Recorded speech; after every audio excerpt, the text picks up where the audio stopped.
merupakan sumber belajar yang tidak akan pernah habis untuk digali. Keanekaragaman flora dan fauna dapat menjadi sumber inspirasi dalam menggambar. Selain flora dan fauna, benda-benda alam juga dapat dijadikan sumber inspirasi dalam menggambar. Burung merupakan salah satu fauna yang sering digambar dengan menggunakan berbagai macam teknik dan bahan. Burung hong merupakan salah satu contoh fauna yang sering menjadi objek batik di pesisir pantai Pulau Jawa. Motif burung hong ini mendapat pengaruh dari Cina. Di bawah ini ada beberapa gambar burung yang sering digambar menjadi objek atau motif batik pada ukiran kayu maupun motif batik di atas kain. Perhatikan beberapa contoh gambar berikut ini.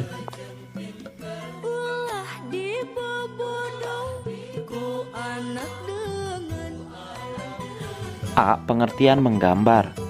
Gambar merupakan bahasa yang universal dan dikenal jauh sebelum manusia mengenal tulisan. Gambar sudah dikenal masyarakat sejak zaman purba.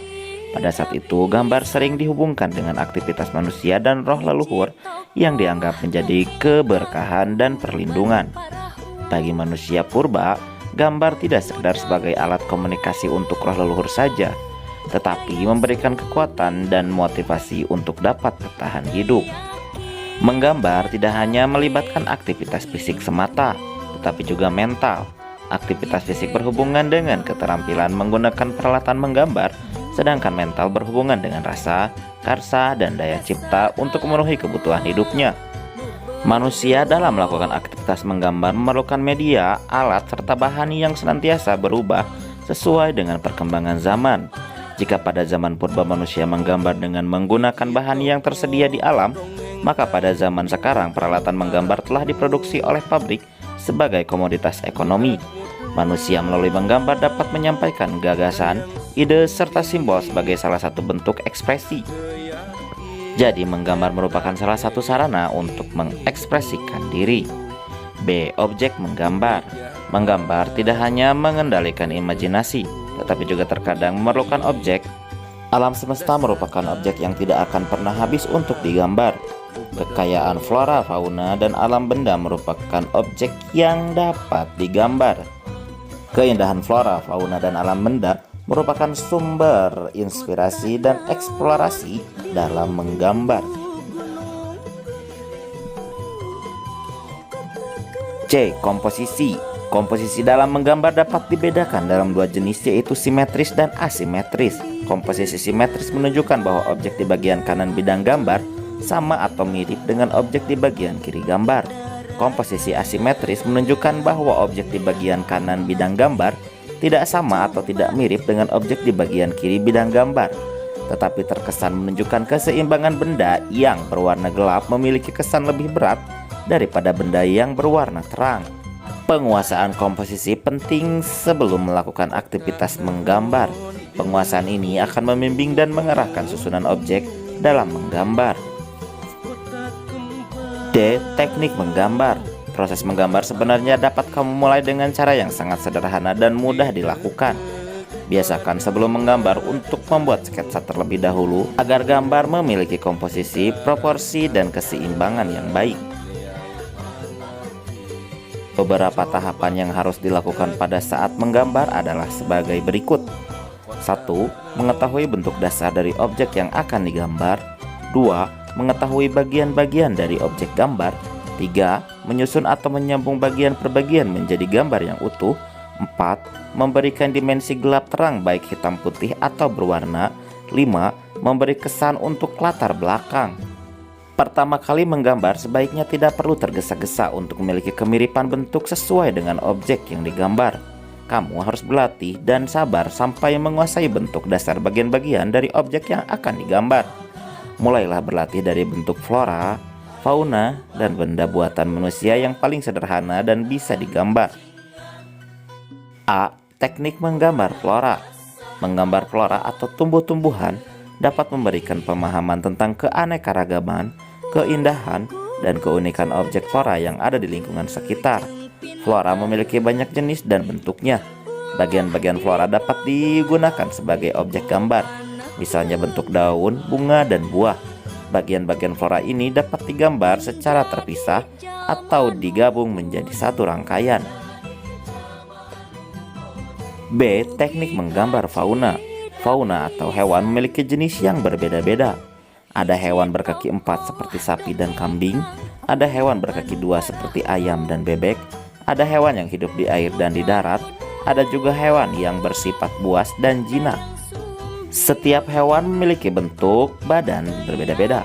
Kamu bisa menggambar hewan mulai dari badannya, lalu kepala, kaki, atau cakarnya. Sketsa berupa bentuk-bentuk geometris akan membantu dan mempermudah dalam menggambar hewan. C. Teknik menggambar alam benda. Menggambar alam benda disebut juga menggambar bentuk. Alam benda dapat terdiri atas benda buatan manusia dan benda yang sudah terbentuk dari alam. Alam benda buatan manusia dapat berupa kendi, piring, mangkuk, gelas, dan beraneka ragam bentuk lainnya. Alam benda yang terdapat di alam seperti batu, batang kayu, air, dan awan. Pada saat menggambar bentuk, sebaiknya kamu memperhatikan hal-hal berikut ini. Yang pertama, proporsi bentuk benda yang akan digambar. Kedua, komposisi dalam meletakkan benda. Ketiga, cahaya yang menyinari objek gambar dan akan membentuk bayangan. 4. Penggunaan arsiran atau warna yang akan membentuk kesan bidang 3 dimensi. 5. Penggunaan latar belakang atau background. E. Alat dan media gambar. Sebagai sarana belajar menggambar, alat dan media memiliki banyak variasi dan macamnya. Kamu bisa menggunakan pensil dengan bahan grafit, pensil warna, ballpoint, dan krayon. Setiap alat dan media tersebut memiliki karakter yang berbeda. Beberapa macam alat dan media gambar sebagai berikut. 1. Pensil. Pensil dibedakan menjadi 2 jenis, yaitu pensil dengan tanda H dan tanda B. Pensil H memiliki sifat keras dan cocok digunakan untuk membuat garis yang tipis. Pensil B memiliki sifat lunak dan cocok digunakan untuk membuat garis tebal atau hitam pekat. Pensil H dan pensil B dibedakan dari segi tingkat kekerasan dan kepekatan hasilnya. Pensil H dan pensil B diberi tanda angka untuk membedakan jenisnya. Untuk pensil B, makin besar angkanya maka makin lunak sifatnya dan makin pekat hasil goresannya. Untuk pensil H, makin besar angkanya makin keras sifatnya dan makin tipis hasil goresannya.